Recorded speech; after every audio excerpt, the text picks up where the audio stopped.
안녕하세요. 혹시 여러분들은 의심이 많은 편인가요? 의심이 많다면 어디까지 사람을 의심해 본 적이 있나요?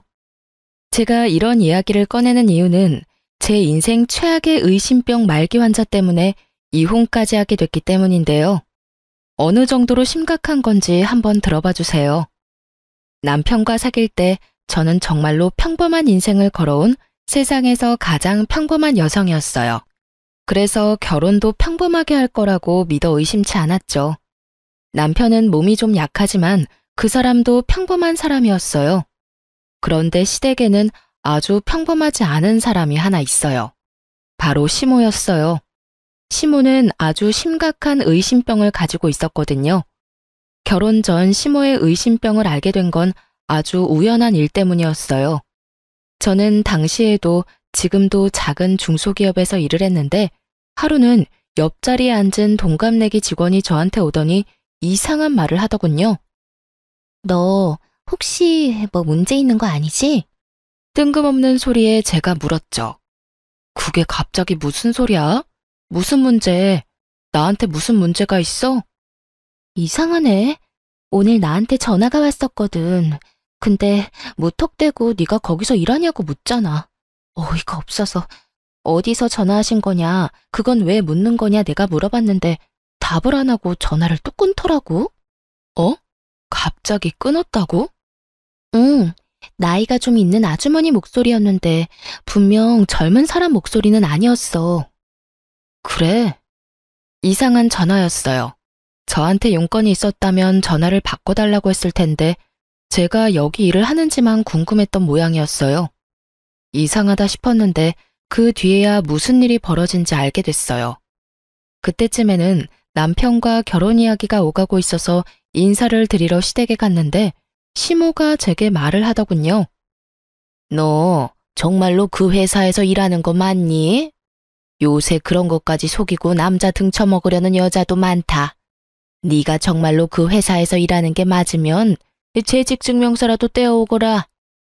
그 이야기 딱 듣는데 감이 왔죠. 아, 시모가 우리 회사에 내가 일하고 있는지 확인을 한 거구나 하고요. 이때까지만 해도 시모가 의심병이라는 생각은 하지도 않고 그냥 조심성이 많은 사람이라고 생각했어요. 그래서 재직증명서를 떼어갔더니 이번에는 그걸 못 믿겠다고 하시더군요. 저는 당황했어요. 증명서도 못 믿는데 대체 뭘로 증명해야 하나 싶었죠. 그래서 결국은 시모를 데리고 회사까지 갔어요. 직장 상사까지 보여드리고서야 믿더군요. 그마저도 찜찜한 표정은 여전했고요. 그런데 그보다 더 화나는 건 친정 부모님이 진짜인지 확인을 하려던 거였어요. 상견례 때 부모님을 만났는데 갑자기 며칠 뒤에 저를 혼자 부르더군요. 그러더니 부모님이랑 닮지 않았는데 진짜 친정 부모님 맞냐고 저한테 범인 신문하듯이 물어보는 거예요. 아무리 봐도 얼굴이 안 닮았는데 혹시 너 연기자 섭외했니? 너무 어이가 없어서 우리 부모님이 맞다고 몇 번을 이야기했어요. 그런데도 못 믿겠으니 증거를 가져오라더군요. 그래서 집에서 앨범을 통째로 가져왔어요. 한 6권 정도 됐거든요. 갓난아기 때부터 부모님과 함께 찍은 사진을 앨범째로 가져가서 확인시켜드렸어요. 제가 의심을 받고 있어서 기분 나쁜 건 둘째치고 그걸 들고 가는 내내 어이가 없어서 실소가 터지더군요. 그 일이 있은 후에 남편에게 심각하게 물어본 적이 있었어요. 어머님 혹시 누구한테 사기당한 적 있어? 크게 막 당하고 속아 넘어간 적이 있다거나. 그런 건 없는데? 식구들한테는 평범하셔. 아마 새로 사람 들이는 일이라 좀 철저하게 하고 싶은 모양이지. 너무 신경 쓰지 마. 가족이 되면 괜찮아질 거야. 그랬으면 좋겠는데 솔직히 지금 이 상황도 너무 기분 나쁘잖아. 내가 무슨 범죄자인 것 마냥 내 뒷조사를 하시니 사람 들이는 게 중요하긴 한데 최소한 서로 기분 나쁘지 않은 선에서 해결해야 되는 거 아니야? 내가 나라는 걸 증명하려고 이런 것까지 해야 하다니. 그냥 당신한테 알아보라고만 해도 될 일을. 우리 엄마는 나도 못 믿어. 나를 못 믿는 거라기보다는 내가 하는 모든 일이 못 믿어온 거지. 그래서 항상 엄마가 다 알아서 해놓거든. 그렇게 별거 아닌 것처럼 말하는 남편을 보며 저는 애써 짜증나는 마음을 재웠어요. 그래, 세상이 험하니 확인을 과하게 할 수도 있지. 그렇게 생각하기로 했어요. 그런데 시모에게는 그 정도 선에서 끝낼 마음이 없었던 거죠. 끊임없이 저를 의심했어요. 결혼 전에는 제 출신과 배경을, 결혼 후에는 제 사생활을 말이죠. 결혼하고 4년 동안 남편과 저 사이에는 아이가 생기지 않았어요.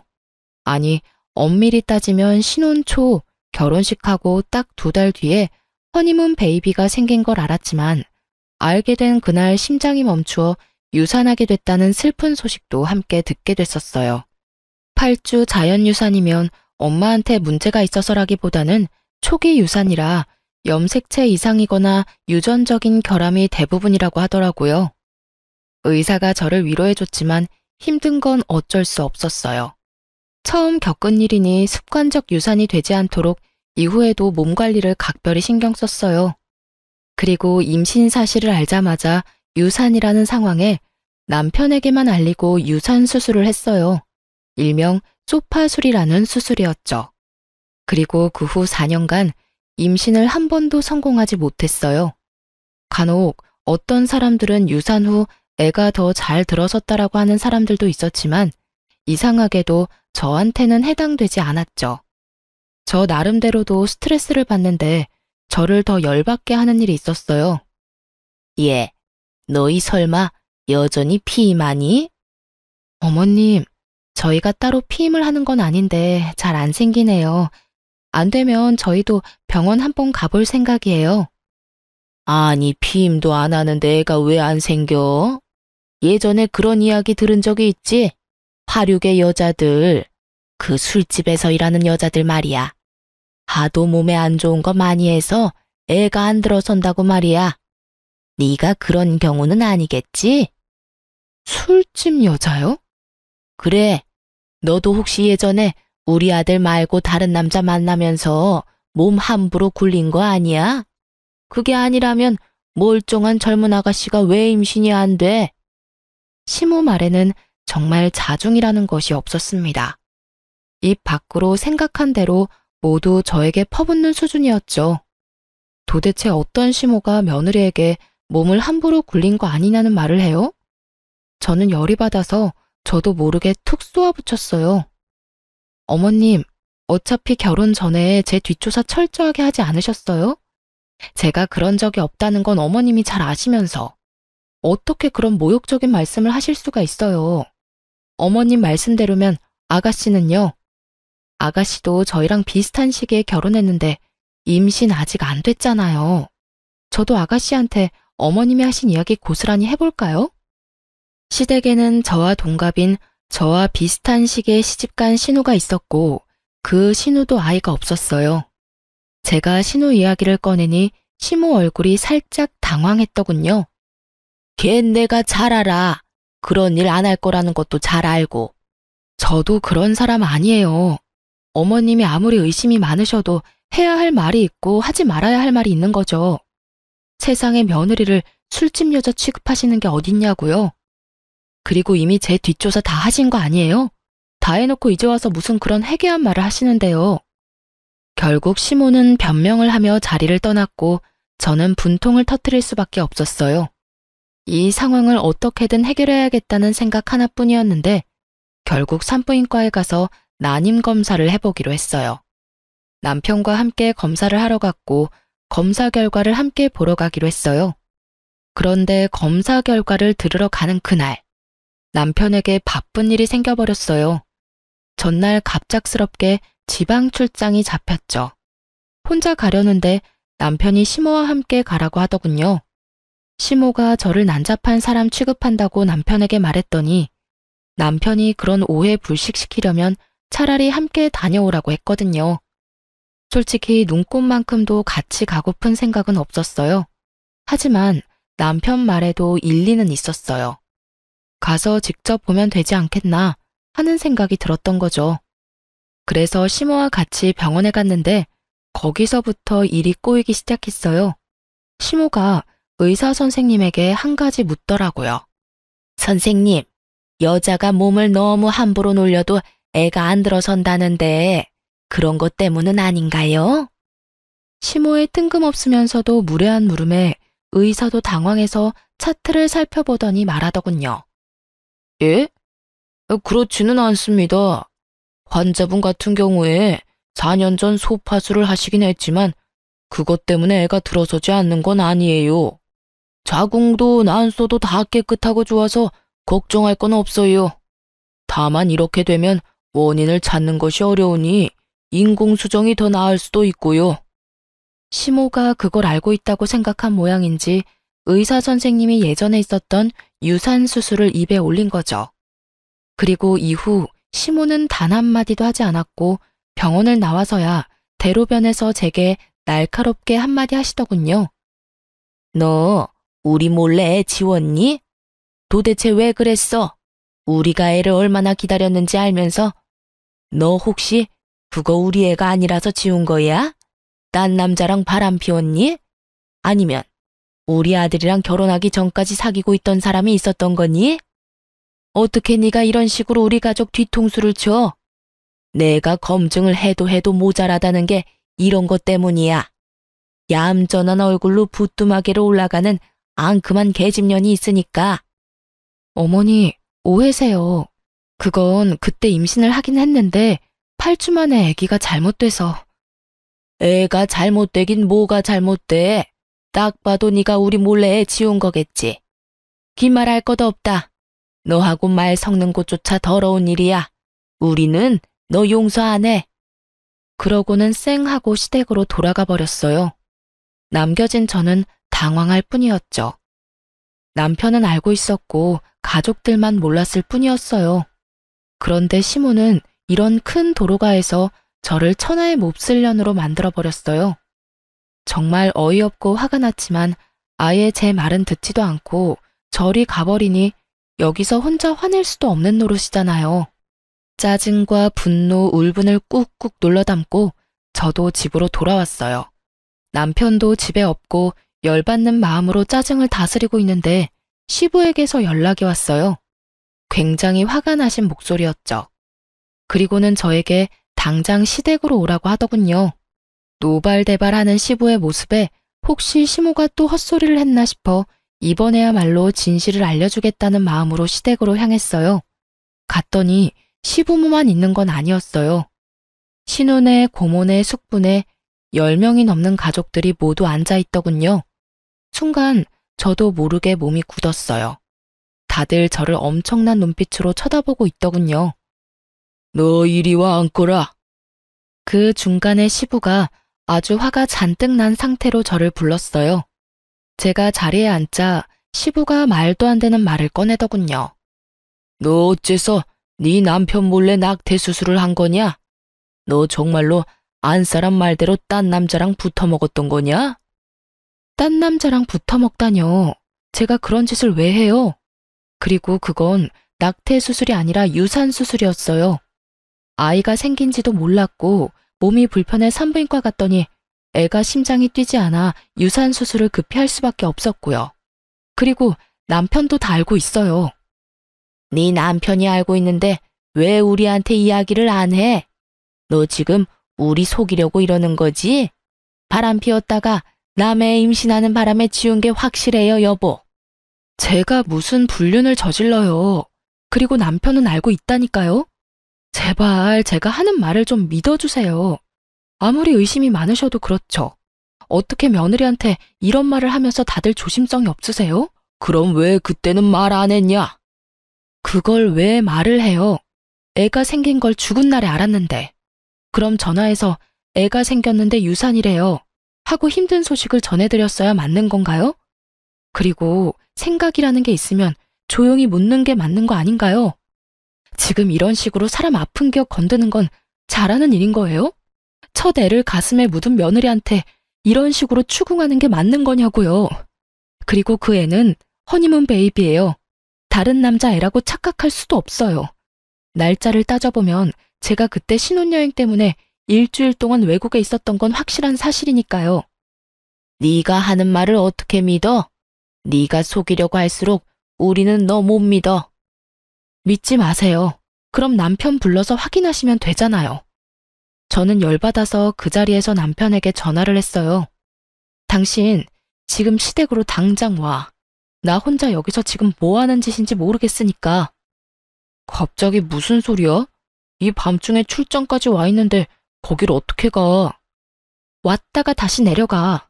나 지금 가족들 다 보는 앞에서 결혼한 지 얼마 안 된 주제에 바람 피우고 애 낙태시킨 천하의 미친년이 됐거든? 지금 안 오면 당장 이혼이야? 짜증을 내던 남편이 제 말에 심상치 않음을 느꼈는지 지금 당장 올라오겠다고 하더군요. 그리고 1시간 반 만에 남편이 시댁으로 헐레벌떡 뛰어 들어왔어요. 어머니, 아버지, 이게 다 무슨 일이에요? 네가 왔으니 말해봐라. 너 며느리가 애 때는 수술한 거 알고 있었니? 네, 알고 있었어요. 같이 가서 수술하고 왔어요. 남편이 그렇게 말하자 시부가 당황한 표정을 하더군요. 그럼 왜 우리한테 말을 안 했어? 뭐하러 말해요. 애가 생겼을 때 우리가 알았으면 임신 사실 알렸겠죠. 그런데 그것도 몰랐는데 병원 갔더니 유산이라잖아요. 아무것도 모르는 사람들한테 유산 소식 알려서 울적하게 만들지 말고 우리끼리 수습하자는 생각이었죠. 게다가 그때 동생 시집 간다고 난리도 아니었잖아요. 경사가 있는데 애 떨어졌다고 말해서 남의 결혼식 초칠 수도 없는 노릇이고. 신우 결혼식 이야기가 나오자 그제야 가족들이 아 하며 수긍을 하더군요. 그런데도 시모는 여전히 완강했어요. 그 애가 남편 애가 아니었을 거라고요. 엄마, 제발 좀 그만하세요. 아무리 의심이 많아도 그렇지 이런 일까지 의심하시면 어떡해요? 그리고 와이프 임신했을 때 해외에서 저랑 완전히 딱 붙어 다녀서 다른 남자 만날 겨를도 없었어요. 신혼여행 끝나고 와서 집 정리할 때도 같이 있었고요. 의사한테 이야기 다 들은 거 아니에요? 네가 아무리 옹호해 주려고 해도 내 눈은 못 속여. 내가 아무리 생각해도 의심스러워서 그래. 그 뱃속의 태아가 네 아이가 맞는지 확인은 했었어야지. 그리고 수술이 1번이었을지 2번이었을지 누가 아니? 의사도 모른다는데 너도 모르겠지. 분명히 너 아닌 다른 놈이랑 붙어 먹었을 거. 어머님, 그만하세요. 이쯤 하면 이제 되지 않으셨어요? 제가 불륜을 했으면 증거를 가져오시라고요. 매번 의심만으로 사람 이런 식으로 이상한 소문 내지 마시고요. 아니면 제 몸에 도청기의 위치 추적 장치라도 달아야 속이 시원하시겠어요? 결혼 전에 뒷조사하고 저희 회사에 재직 중인 거 확인할 때부터 이 결혼 안 하겠다고 난리 피웠어야 했는데 너무 한탄스러울 뿐이네요. 됐어요. 이제 이런 대화조차도 진절머리 나네요. 여보, 우리 이혼해. 난 이런 식으로는 못 살아. 고부 갈등이 문제가 아니라 나를 있는 그대로 안 보고 무작정 의심부터 하는 시어머니하고 못 살겠어. 그러니까 이혼하자. 무슨 소리야. 난 절대 이혼 못 해줘. 나랑 사이가 나빠진 것도 아니고 엄마랑 사이 틀어졌다고 이혼이라니. 조금만 더 생각해봐. 나는 알잖아. 당신이 바람 피울 사람 아니라는 거. 남편은 저를 살살 달래더군요. 그래도 용서할 생각 없었어요. 다음에 딱 한 번만 더 시모가 이런 일을 벌이면 당장이라도 이혼하겠다고 마음을 바짝 먹고 있었죠. 그런데 그 다음에 사고를 친 사람은 시모가 아니었어요. 바로 남편이었죠. 제가 시모와 한창 싸우고 이혼 이야기를 꺼내고 한 4~5달이 지났을 때였어요. 저와 남편은 각각 차를 한 대씩 가지고 있었는데 남편이 가끔 제 차를 타는 일이 있었거든요. 저는 차를 아주 가끔씩만 탔기 때문에 가끔 남편이 필요할 때 빌려주곤 했어요. 그런데 하루는 그 차를 몰고 친구를 만나러 나갔다가 주차된 차로 다시 왔더니 앞 범퍼가 다 깨져 있더군요. 사고를 낸 사람은 없고 사고가 난 차만 있으니 가장 먼저 블랙박스부터 뒤졌어요. 그리고 차 사고보다 더 경악할 만한 소리를 먼저 찾아내게 된 거죠. 자기야, 오늘은 다른 차네? 와이프 차야? 와이프는 차 안 몰아. 그냥 장식품이나 마찬가지지. 우리 정우랑 놀러 가는데 이 차가 더 승차감이 좋거든. 정우가 아빠 많이 보고 싶어 했어. 요새 말이 많이 늘고 있거든. 그래서 오늘 갈 곳은 어딘데? 오늘은 우리 아들이 좋아하는 놀이공원에 동물원까지 갔다 오자. 아빠가 매일 못 보는 대신에 이렇게라도 서비스 해줘야지. 고마워, 자기야. 오늘은 1박 안 되는 거야?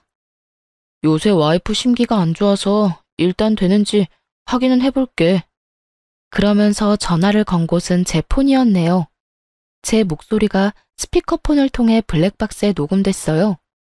저는 충격으로 정신이 얼얼한 상태였어요.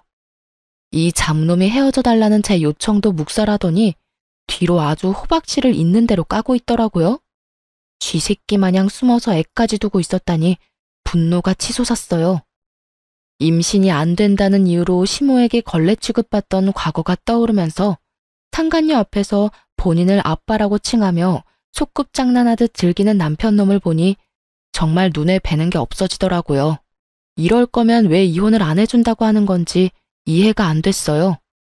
저는 당장에 남편을 불러서 족치려다가 참았어요. 증거가 필요하다는 걸 알았거든요. 이놈이 저랑 헤어지지 않으려는 데에 모종의 이유가 있다면 저는 완벽한 증거를 모아서 이혼에 성공해야겠다 싶었어요. 그래서 참고 참아서 다 모아 터뜨릴 생각으로 인내했어요.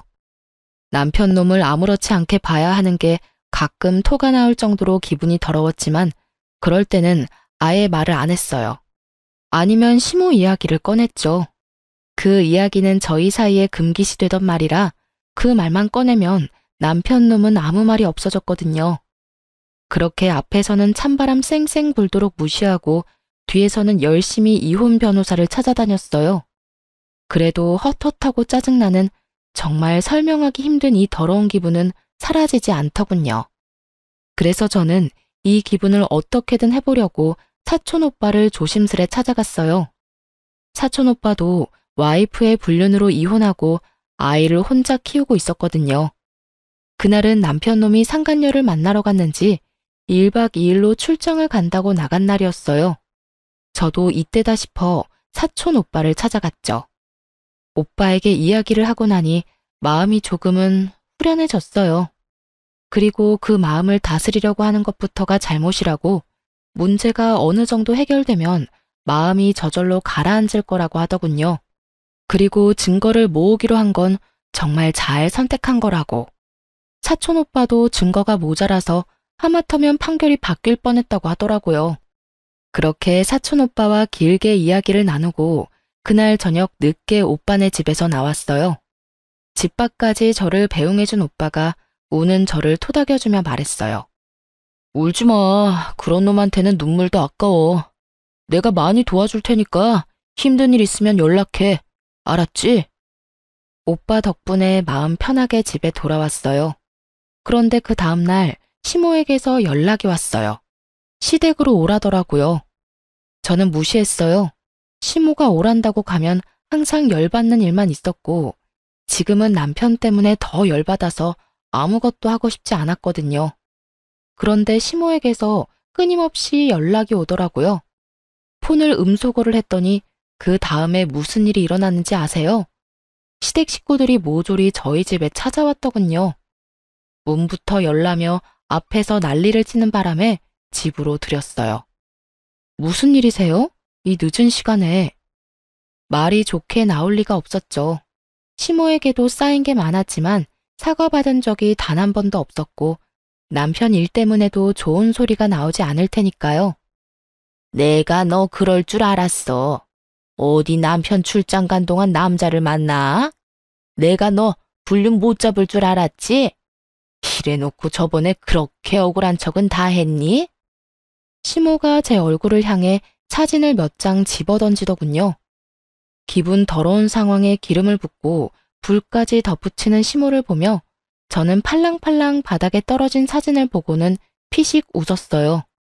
거기에는 저와 사촌 오빠가 집 앞 벤치에 앉아 저를 토닥여주는 장면이 고스란히 찍혀 있었거든요. 이 망할 할망구는 또 제 뒷조사를 하고 있었어요. 아니지, 이날만을 생각하며 틈틈이 뒷조사를 하고 있었겠죠.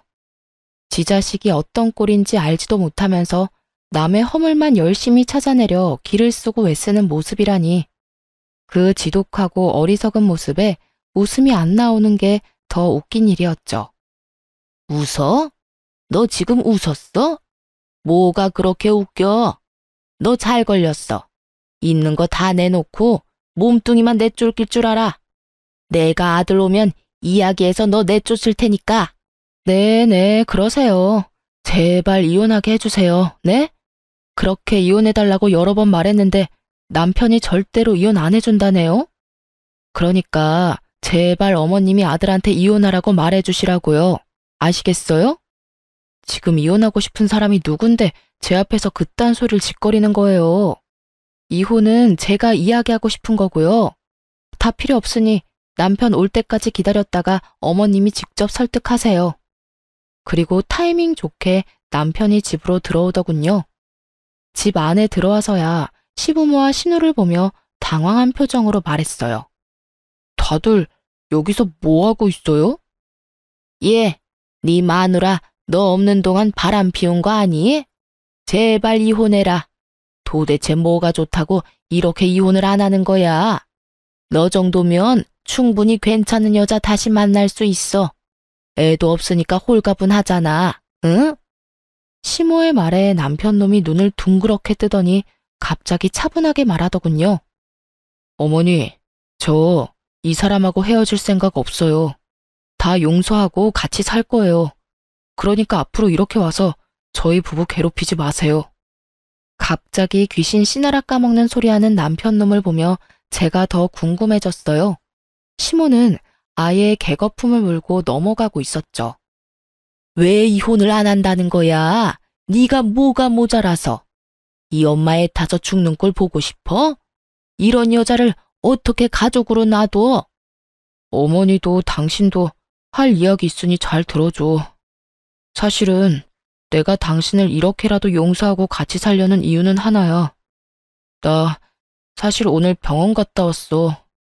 저번 건강검진 결과가 안 좋아서 재검사하러 갔는데 간암 2기라고 해. 그래서 당신 용서하고 당신이 내 곁에 계속 있어줬으면 좋겠어. 아들, 그게 정말이야?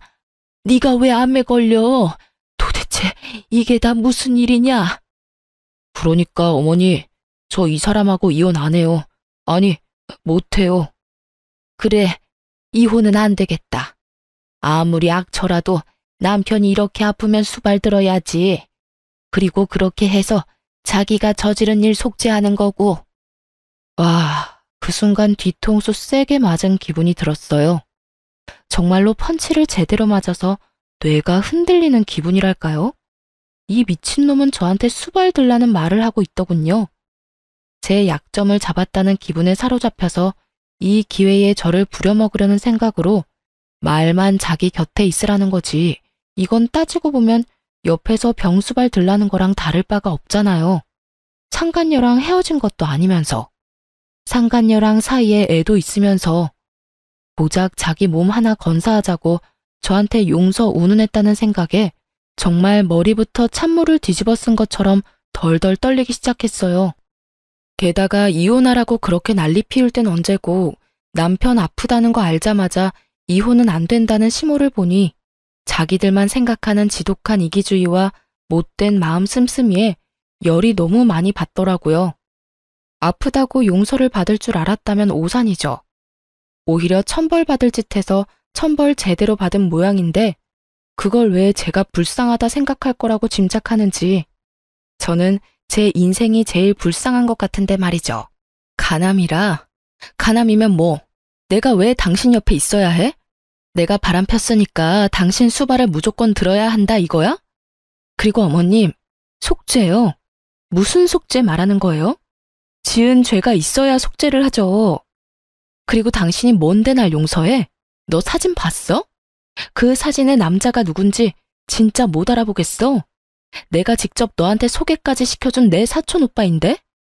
제 말에 그제야 남편놈이 사진을 유심히 보고는 제 눈치를 보더군요. 그러네. 내가 못 알아봤어. 얼굴 많이 수척해지셨구나. 저번에 와이프가 바람나서 이혼했다던 그 사촌 오빠 맞지? 그래. 근데 네가 뭔데 나한테 용서를 운운해?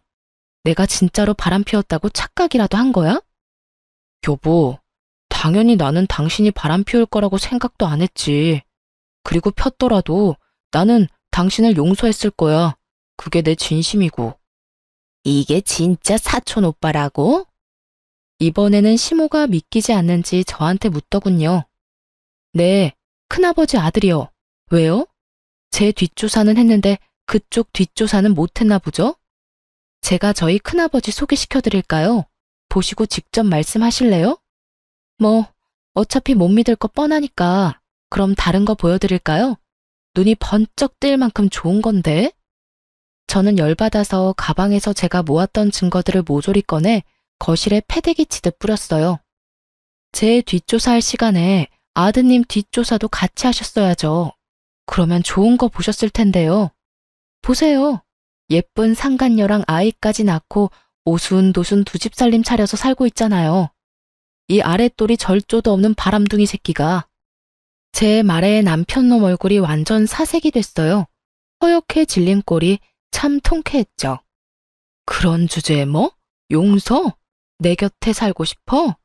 에라이 천하의 쓰레기 같은 인간아. 네가 빌어먹을 상간녀랑 헤어지지도 않았는데 내가 왜 수발을 들어? 간병인을 원하는 거면 고급 인력 공짜로 쓰려고 하지 말고 돈 주고 사람을 써. 불륜까지 저지르고 애까지 싸질러 놓은 놈이 지금 와이프한테 간암이라면서 수발 들라고 요구를 해? 너 같으면 해주겠냐? 여보, 이건 아니야. 나는 다 정리했고, 아니, 정리할 생각이고. 그제야 자기의 완벽한 계획에 금이 가기 시작한 걸 알게 된 남편놈이 저에게 헛소리를 실실 해대더군요. 정리를 할 생각이야? 그러면 나한테 간암 걸렸다 이야기하기 전에 정리부터 하지 그랬어. 여전히 잘 만나고 있는 주제에 정리를 할 생각이었다? 웃기지도 않네. 아니, 이 집 구석은 도대체가 다들 제정신인 사람이 없어? 시어머니라는 사람은 며느리 뒷조사하느라 혈안이 돼서 남의 사촌 오빠랑 찍힌 사진을 불륜이랍시고 난리를 피우질 않나. 남편이라는 작자는 상간녀의 혼외자 정리는 하나도 안 하고 지 간암 걸렸다고 병수발을 들라고 하질 않나. 뻔뻔하고 상식 없는 것도 유전이야? 야, 어떻게 이렇게 예의 없는 소리를 하는 거야? 이 불륜남이 사촌이라는 증거가 어딨어? 증거. 그놈의 증거 좀 그만 좀 찾으세요. 증거 100가지 보여줘도 믿을 생각은 하나도 없는 사람이 대체 증거는 왜 가져오라는 건데요? 다 필요 없고 법정에서 진짜인지 가짜인지는 판사랑 변호사들이 열심히 가려줄 테니까 거기서 확인하세요. 설마 판사 변호사도 못 믿는다는 건 아니겠죠? 그리고 이딴 식으로 가족들 불러 모아서 제욕하고 저를 불륜이나 일삼는 미친년으로 만들려고 한 것도 법정에서 모조리 다 따질 거니까 그렇게 알아요. 그래 봐야 네가 유책 배우자야. 이거 다 조작된 거지? 우리 아들 불륜도 조작이지? 증거가 아무리 많아도 믿지 않으려는 사람에게는 휴지 조각이나 다름없죠. 지 자식 불륜 소식은 또 철석같이 아니라니 더 할 말이 있나요? 특기 있으시잖아요, 뒷조사. 제 뒷조사하느라 아들 뒷조사는 한 적 없죠? 한번 해보세요. 이혼 전에 예비 며느리 뒷조사도 하셔야 되지 않아요? 그런데 한 가지는 알고 있으세요. 저는 이렇게 사람 많은 곳에서 저를 모욕한 어머님을 용서할 생각 없어요. 이혼 소송과는 별개로 명예훼손도 진행할 생각이거든요. 너 진짜 막 나가는구나. 어떻게 아픈 남편 앞에서 그런 말을 할 수가 있어? 네가 사람이니? 며느리면 며느리답게 굴어야지. 오늘 일은 내가 없던 일로 덮어주마. 그러니 네가 우리 아들 책임지고 병간호해. 싫은데요. 제가 왜요? 불륜이나 저지르는 정신 나간 놈을 왜 해? 몸 낫게 해주면 또 불륜이나 저지를 놈한테 대체 왜요? 어머님도 참 이기적이네요. 언제는 이혼하라면서요. 그래놓고 이제 와서 아들 수발 들 사람 없다고 지금 저더러 수발 들라고 하는 모양인데 그렇게 할 생각 없습니다. 그러니까 딴 사람 알아보세요. 저기 있네요. 병수발 들어줄 상간녀가 떡하니 있는데 뭐가 문제예요? 제 말이 끝나기가 무섭게 시모를 제외한 가족들이 제게 미안하다며 사과를 하더군요. 며느라가 됐어. 너무 흥분하지 말고 우리가 잘못했다. 이번에도 안 사람한테 휘둘려서 이렇게 됐어. 내가 사과하마.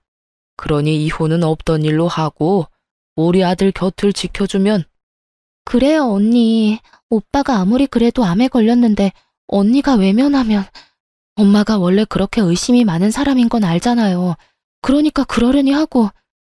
지금 남의 일이라고 이렇게 쉽게 말씀하시는 거예요? 사과하지 마세요. 전 사과 들을 생각 없으니까. 그리고 정작 사과해야 할 사람은 사과 안 하고 있잖아요. 저는 이혼하고 이 집과 아이의 모든 인연을 끊고 싶어요. 그래야 속이 편하지. 대체 내가 왜 이런 꼴을 당해야 하는 건데? 당신이 대답해봐. 너 이러려고 나랑 결혼하자고 했어? 어? 내가 그때 우리 회사에 재직증명 전화 왔을 때 그만뒀어야 했어. 너처럼 아랫돌이 가벼운 병약한 인간이 뭐라고. 내가 내 인생을 걸고 도박을 왜 했는지 모르겠어, 이 나쁜 놈아. 상간녀한테 가서 간암 이야기하고 병간호 받아. 여보, 제발 이성적으로 생각해. 그 여자는 정리한다니까? 그럼 내 눈앞에서 해봐. 지금 당장. 남편이 지금 당장 상간녀와 헤어진다고 제가 남편과 이혼을 안 할 건 아니었어요. 어차피 제 이혼의 가장 큰 축은 시모의 의심병 때문이니까요. 그런데 남편놈이 전화도 하지 않고 머뭇거리는 모습을 보니 더 열이 받더라고요. 신용이라도 해야 할 거 아니냐고요. 이래놓고 정리를 하겠다니 저는 코웃음을 치며 말했죠. 봐라, 너 하는 꼴 보니 상간녀는 포기 못하겠다 이거네. 알았어. 당신 마음 잘 알았으니 거기 가서 수발도 들어. 알겠냐, 이 버러지 같은 인간아? 그렇게 말하고 사람들을 뿌리친 뒤 저는 집으로 돌아왔어요. 서로 반반 부담한 집은 결국 팔아서 반반 나누게 됐고 남편놈과 시모는 제게 위자료까지 지불해야 했죠. 남편은 당연히 유책 배우자였고 제가 모은 수많은 불륜 증거 때문에 결국 불륜을 인정해야 했어요. 그리고 제가 불륜을 저질렀다는 어이없는 주장을 하던 시모에겐 결국 사촌 오빠의 존재가 확실시되며 불륜으로 볼 수 없다는 판결까지 받았던 거죠. 그리고 저는 한술 더 떠서 시모에게도 위자료 청구했어요. 결혼 기간 내내 제 뒷조사를 하고 많은 사람 앞에서 저를 걸레 같은 년으로 만들어준 덕분에 저는 시댁으로부터도 위자료를 받을 수 있게 됐죠. 이혼 판결은 이렇듯 저에게 유리하게 해결됐어요. 저는 그 팔아버린 집에서 애초에 나와 작은 방을 전세로 얻었어요. 그런데 남편놈이 여전히 상간녀랑 잘 지내는 것 같더라고요. 아무리 생각해도 남편놈이 자기 아프다는 이야기를 상간녀에게 안 한 것 같았어요. 저번에도 제 앞에서 헤어지라고 했는데 안 헤어진 거 보면 아프다고 스스로 이야기할 수 없었겠죠. 누가 결혼도 안 했는데 병수발부터 들고 싶겠냐고요. 그렇게 의심하던 차에 상간녀가 자기 카톡 프로필 사진에 두 사람이 결혼식장을 알아보러 다니는 사진을 올렸더라고요. 그래서 옳다구나 싶어서 상간녀에게 전화를 걸었죠. 축하해요. 결혼하시나 보네요. 참 대단하네요. 간암 걸린 남자 뒤치다꺼리도 마다하지 않는 희생 정신인가요? 지금 무슨 말 하시는 거예요? 당신이 주워간 쓰레기 간암 걸렸다고요. 저한테 들러붙어서 이혼 못 해준다는 거 겨우 떼어냈죠. 불륜남 데리고 사는 것도 역겨운데 그놈 수발 들어야 한다니까 앞날이 아주 지옥이더라고요. 그래서 수단과 방법을 안 가리고 이혼했고요. 그런데 그런 물건도 좋다고 가져가는 사람이 있어서 신기해서 연락해 봤네요. 잘 어울려요. 쓰레기 줍는 싱글맘이랑 하자 있는 쓰레기. 오래오래 잘 살아야 돼요. 아, 이 말은 진심이에요. 또 어떤 불쌍한 여자가 하자 있는 쓰레기를 가져갈까봐 심히 걱정되거든요. 제가 빈정거리자 상간녀가 잠시만요 하더니 수화기 너머로 탁 하고 폰을 놓는 소리가 들리더군요. 누군가와 대화하던 중이었는지 폰 너머로 그 망할 시모의 목소리가 들려왔어요. 아가씨가 우리 아들이랑 만나는 사이라고 하니 내가 확인할 게 있어서 불렀어요. 우리 아들하고 결혼하고 싶으면 그쪽 아들 친자 검사 확인서 떼어와요. 지금 나랑 같이 가서 검사하고요. 혹시 조작하려는 것일 수도 있으니까. 나는 집안에 이상한 사람 못 들여요. 저번 며느리도 마음에 안 들었는데 두 번째도 실패할 생각은 없어요. 시모는 여전하더군요. 불륜으로 재혼하는 주제에 뒷조사는 확실히 하겠다는 모습이 참 가관이었습니다. 이 와중에도 의심병을 못 버린 걸 보니 사람이 참 한결같다고 해야 하나? 그런데 상간녀의 말이 더 웃겼어요. 결혼을 하고 싶으면 친자 검사를 하라고요? 근데 웃기네요. 누가 아픈 놈하고 결혼해서 자기 팔자를 꼬아요? 그리고 당신, 나한테 왜 간암이란 이야기 안 했어? 그런 말도 안 하고 속이고 결혼할 작정이었어? 어쩐지 서두르는 이유가 있었네. 그렇게 수발들 사람 하나 옆에 붙여두시겠다? 자기야, 아니야. 그런 거 아닌 거 알잖아. 내가 자기를 얼마나 아끼고 사랑하는데. 그런 거 절대 아니고 우리 애를 위해서도 아빠가 있으면 좋잖아. 그리고 나 간암이라고 해봐야 이기일 뿐이고 이 정도면 치료받으면 금방 좋아진다고 했어. 근데 내가 궁금한 게 있었는데 당신 결혼은 무슨 돈으로 할 생각이었어? 상간녀의 뜬금없는 말에 남편 놈이 당황하는 목소리가 들렸어요. 어? 그게 무슨... 집도 팔았고 위자료도 내 몫까지 다 냈고 당신 어머니 위자료도 당신이 냈다며? 당신은 집도 없고 아무것도 없는 빈털터리인데 내가 왜 당신이랑 결혼을 해? 나는 당신이 온전히 그 집에 있는 상태로 그 집에 들어가고 싶었던 거지. 아무것도 없는 인간한테 시집가고 싶었던 게 아니거든? 넌 머리가 그렇게 안 돌아가? 보자 하니까 이 아가씨가 눈에 뵈는 게 없어. 어디서 그딴 말을 내뱉어? 너도 같이 바람 피웠잖아. 따지고 보면 네가 우리 아들이랑 바람 피는 통에 아들이 이혼까지 하고 돈까지 잃게 된 거지. 그걸 왜 우리 아들 탓을 하고 난리야? 왜 그게 제 탓이에요? 분류는 혼자 해요? 저 좋다고 따라온 놈이 저놈이라고요. 기가 차서 이런 식으로 사람을 엮으려고 했다 이거지? 그럼 내가 당신이 나 포기할 수 있도록 말해줄게. 친자검사 그딴 거 할 필요도 없어. 내 아이는 네 아이가 아니니까. 검사해봐야 너만 괴롭고 나는 이제 결혼할 생각도 없어. 몸은 고장나서 돈도 못 벌지. 그 와중에 전추한테 돈 다 털리고 아무것도 없는 놈이 감히 나하고 재혼을 하겠다고? 김칫국 열심히 혼자 퍼마신 모양인데 나는 그럴 생각 없으니 두 번 다시 연락하지 마. 그 말과 함께 상간녀 전화도 끊겨버렸어요. 상간녀도 대단한 사람이더군요. 그리고 두 사람은 충격이 상당한 모양이었어요. 얼마 안 돼서 전 시모가 제 직장 앞에 찾아왔더군요. 보자마자 웃긴 말을 하는데 정말 어이가 없었어요. 너희 이혼은 무효야. 네가 불륜이 아닌데 왜 이혼을 해? 우리는 너한테 속은 거야. 네가 이혼이 하고 싶어서 우리를 속인 거라고. 우리 아들이 아프니까 네가 먼저 이혼하려고 사촌이랑 짜고 친 거 내가 모를 줄 알아? 저도 간암 걸린 거 그때 처음 알았거든요. 그리고 불륜이 아니라고 했는데 제가 불륜을 피웠다고 우긴 것도 다 아줌마 아니었어요? 이혼은 남편보다 당신 때문에 더 하고 싶었던 거고 남편은 거기 쐐기를 박은 건데 더 할 말이 필요한가요? 안 된다. 제발 이혼 무효로 해.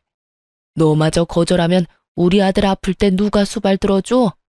내가 미안했다. 앞으로는 너 뒷조사 하지도 않고 나쁜 말도 안 하마. 그러니까 우리 아들 옆에만 좀 있어다오. 그 상간녀는 우리 아들 버리고 떠나갔어. 애도 다른 남자애라니. 몇 번을 물어도 제 대답은 똑같아요. 그리고 아들이 그렇게 불쌍하면 아줌마가 직접 열심히 수발 들면 되잖아요. 내 인생 망가뜨린 사람들하고 다시 같이 사는 미친 짓은 못하니까 얼른 내 눈앞에서 꺼져요. 마지막 경고예요. 어쩜 이렇게 남처럼 이야기를 해. 그래도 몇 년이나 같이 살았던 부부잖아. 이제 와서 부부라고 인정하듯 말하는 꼴이라니 어이없어서 말도 잘 안 나오더라고요. 남이죠. 이혼했으니까. 그리고 앞으로 연락도 없이 일하는 곳, 사는 곳에 찾아오지 마세요. 만약 이런 일로 찾으면 스토커랑 사생활 보호 위반으로 경찰에 신고할 거니까. 옛날에는 며느리라는 이름으로 다 피해갈 수 있었던 일도 이제는 남이라서 다 위법인 거 몰라요? 결국 제 으름장을 듣고 나서야 아무런 수확도 없이 떠났어요. 나중에 알게 됐어요. 저와 이혼하고 상간녀한테도 버림받은 전 남편이 간암으로 치료받는데 예후가 좋지 않아서 여전히 투병 중이라는 것. 그리고 다 늙어서 그런 아들 자식 수발들다가 스트레스 때문인지 치매를 얻어서 요양병원에 입원하게 된 시모의 소식을 말이죠. 누군가는 참 불쌍하다고 하는데 저한테는 불쌍한 게 아니라 자기가 한 행동의 결과를 그대로 받은 것뿐이거든요. 의심병이 심해서 며느리를 감시하고 조사하고 이상한 소문이나 퍼뜨리는 시모나 불륜 저지르면서 자기 수발은 마누라한테 들도록 만들려는 파렴치한 자식이나 똑같은 사람들이잖아요. 이렇게 저는 그 지옥 같은 의심병 환자와 하자 있는 쓰레기에게서 벗어날 수 있었어요. 의심이라는 게 어떨 때는 꼭 필요한 것이긴 하지만 가족에게까지 너무 과하게 의심을 하다 보면 언젠가는 사람을 잃게 되는 법이라는 걸 그 사람들은 몰랐나 봐요.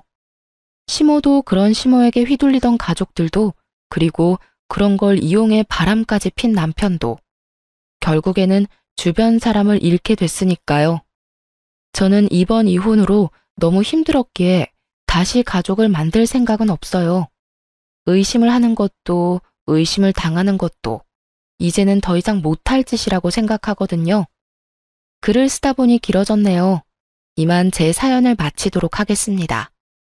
여러분 좋은 하루 되시고 응원의 한마디 남겨주시면 제게 큰 힘이 될 것 같아요. 모두 감사합니다.